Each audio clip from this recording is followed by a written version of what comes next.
بسم اللہ الرحمن الرحیم۔ السلام علیکم، میرا نام فہیم ہے اور امید کرتا ہوں کہ آپ لوگ ٹھیک ہوں گے۔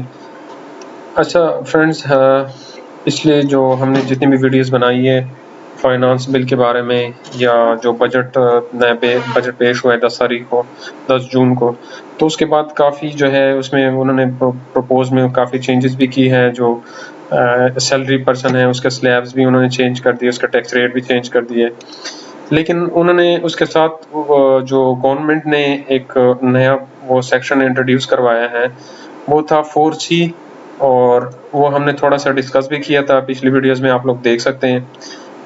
تو میں نے ویسے بھی بتایا تھا، آئی تھنک کہ اس میں 4C انہوں نے انٹروڈیوس کروایا، tax on high earning person for poverty alleviation. تو آج ہم اس کو ڈیٹیل سے پڑھیں گے، اور اس کے ساتھ اور ہم یہ بھی دیکھیں گے کہ ہمارے پاس جو ریٹرن ہے اس میں بھی کہاں پہ شو ہوگا اور کیسے ہوگا، اور وہاں پہ کیا چیز مطلب آئے گا وہاں پہ۔ تو پریکٹیکل بھی ہم کریں گے۔ فی الحال میں نے پکچرز لیے ہیں تو اس سے میں آپ لوگوں کو بتاتا ہوں کہ یہ کس طرح ہوتا ہے۔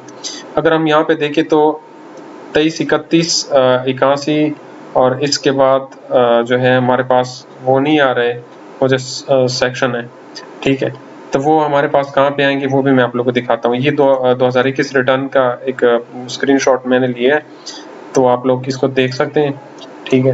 تو یہاں پہ جو ہے ہمارے پاس نہیں ہے۔ اب 2022 جو ریٹرن ہے وہ اوپن ہو گیا ہے، اور اس میں آپ لوگ دیکھ سکتے ہیں کہ 81 کے بعد 82, 83 ہے، یعنی tax on high earning person under section 4C اور tax on deemed income under section 7E at the rate of 20% of 5% of FMV fair market value جو ہے۔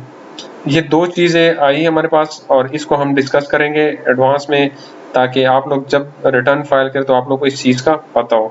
اس کا ہم پریکٹیکل بھی کریں گے۔ پریکٹیکل مینس کہ جب ہم ریٹرن فائل کریں گے تو اس کو ہم تھوڑا سا ڈسکس کریں گے کہ یہاں پہ کون سے ویلیوز کس طرح آئیں گی، اور یہ جو ٹیکس آن ڈیمڈ انکم ہے وہ اس کی ویلیو کس طرح آئیں گی، ٹھیک ہے۔ تو اس میں پریکٹیکل میں جانے سے پہلے ہم تھوڑا اس کو تھیوری ڈسکس کرتے ہیں، اور انشاءاللہ جب آپ اس کو ویڈیو کو دیکھیں گے اور اس کو ڈسکس کریں گے، اس کو دیکھیں گے، تو انشاءاللہ آپ کو اس کی انڈرسٹینڈنگ ہوگی۔ تو یہ دیکھیں، یہ 4C جو فائنانس بل ہے وہ میں نے اوپن کیا، اس میں 4C tax on high earning persons کے لیے یہ کہتا ہے کہ tax shall be imposed for poverty alleviation for tax year 2022 and onward at the rate specified in division 2B of part 1 of the first schedule اور income of every person. یعنی انہوں نے کیا کیا کہ اس پہ ٹیکس امپوز ہوگا 4C کا، جو 2022 سال سے آگے یا آنورڈ جو ہے، آنورڈ اور 22 اور اس سے آنورڈ جو ہے، اور کون سے ریٹ اس پہ اپلائیں گے وہ انہوں نے مینشن کی ہے ڈویژن 2B میں۔ تو ڈویژن 2B جو ہے ہمارے پاس کون سا ہے وہ بھی ہم دیکھتے ہیں۔ تو یہ ہمارے پاس ڈویژن 2B ہے فرسٹ شیڈول کا، اور اس میں ٹیکس آن ہائی ارننگ، یعنی یہ کہتا ہے کہ اگر ہماری انکم جو ہے وہ 300 ملین سے نیچے ہے، یعنی کم ہے، ناٹ ایکسیڈ ہے، تو اس پہ 0% ہوگا۔ کون سا؟